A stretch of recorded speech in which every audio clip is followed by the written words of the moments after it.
She smoked a cigarette in the woman's room before she crawled resignedly into her lower berth.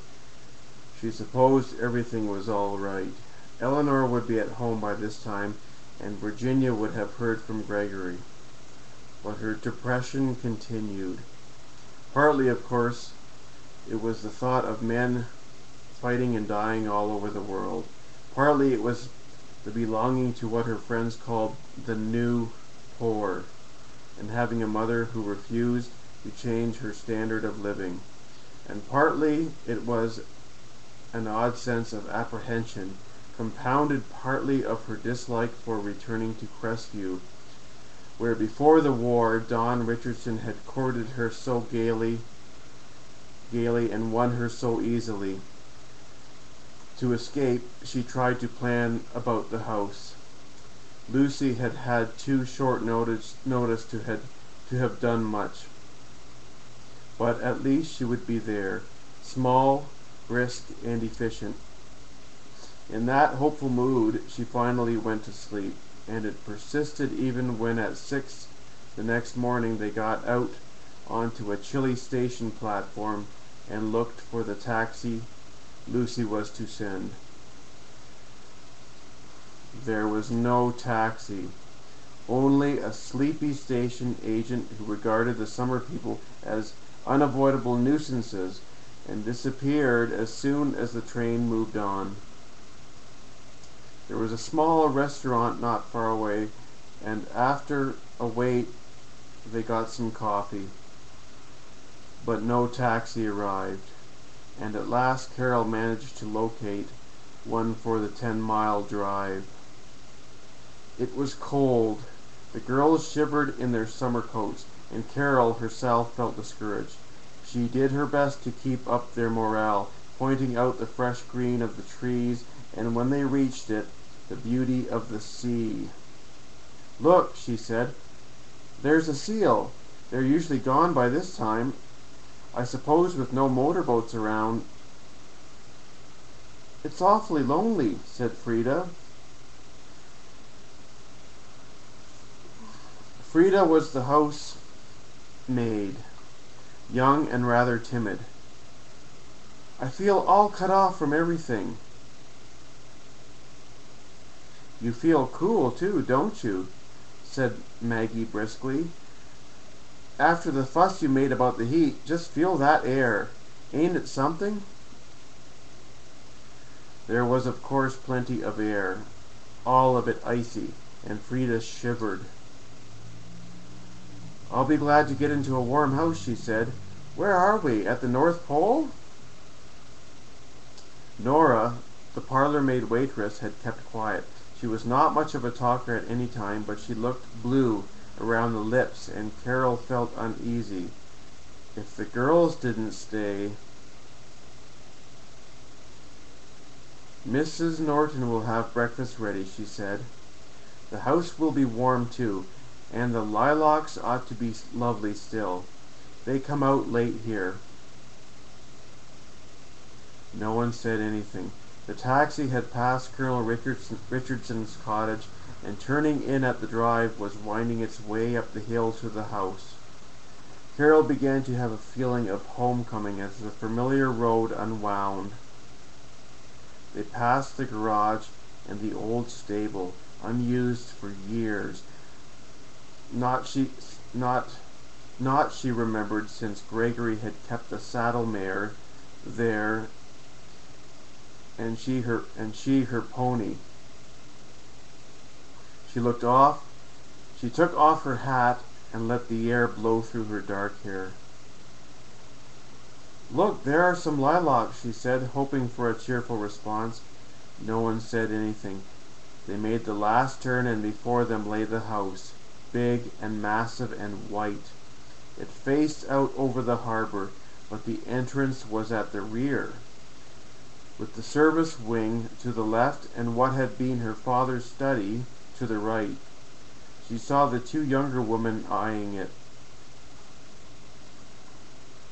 "It looks big," Nora said, doubt in her voice. "It's not as large as it looks," Carol said briskly. "It's built around an open court." I wonder what has happened to Lucy. Except that the winter storm doors and windows had been removed, the house looked strangely unoccupied. The front door was closed, and no small brisk figure rushed to greet them. They got out, and Carol paid off the taxi, but there was still no sign of movement in the house.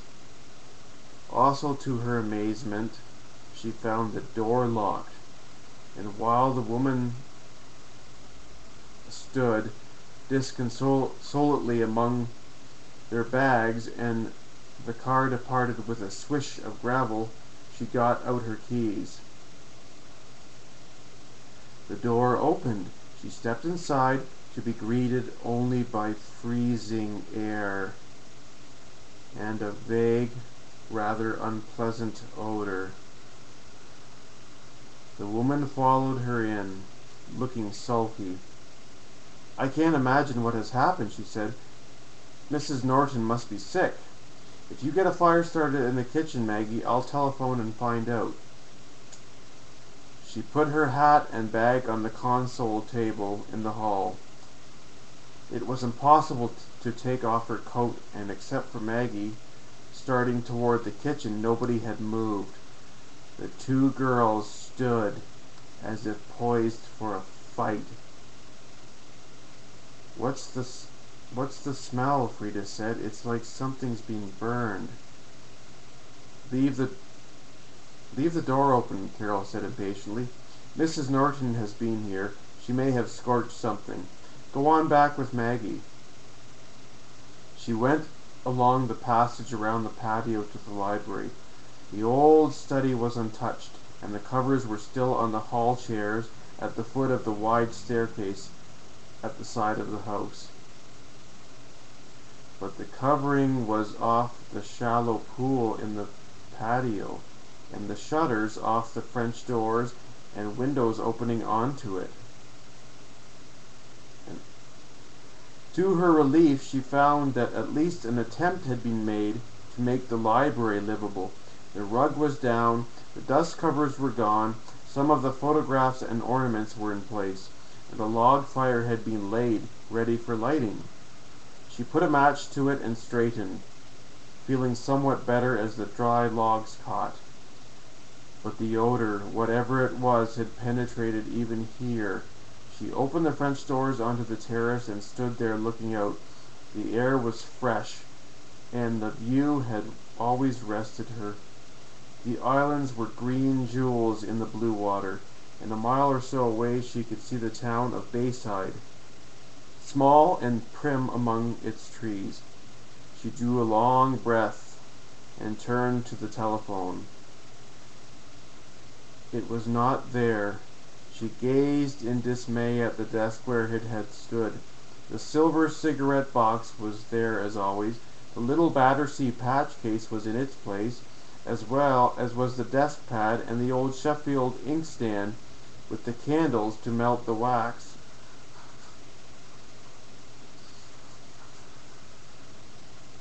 And the snuffers to extinguish them. But the telephone was gone. Something else was there, however, which made her stop and stare. On the ashtray lay a partially smoked cigarette, and there was lipstick on it. Lucy Norton neither smoked nor used lipstick, and Carol looked down at it incredulously. Then she smiled. Of course someone had dropped in.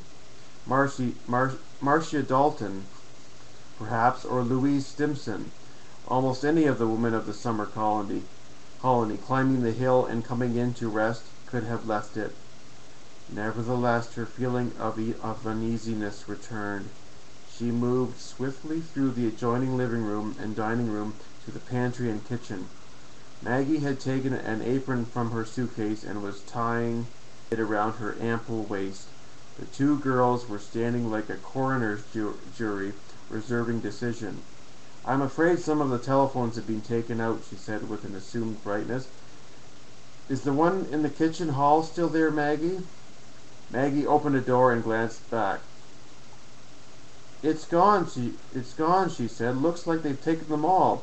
Good heavens, Carol said. What on earth will we do? Folks lived a long time without them, Maggie said philosophically. I guess we'll manage. What do you think that smell is, Miss Carol? There's nothing been burned here. It was not bad in the kitchen, although it was noticeable. Not unexpectedly, Frida, the youngest of the three, broke first. I'm not staying, she said hysterically. I didn't plan to be sent to the end of the world and frozen, too. And that smell makes me sick. I'm giving you notice this minute, Miss Spencer. Carol fought off the nightmare sensation that was beginning to paralyze her.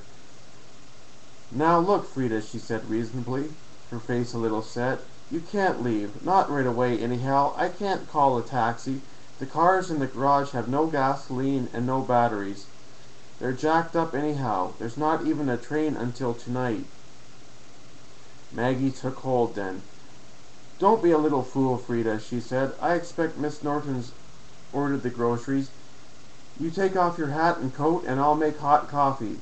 We'll all feel better then.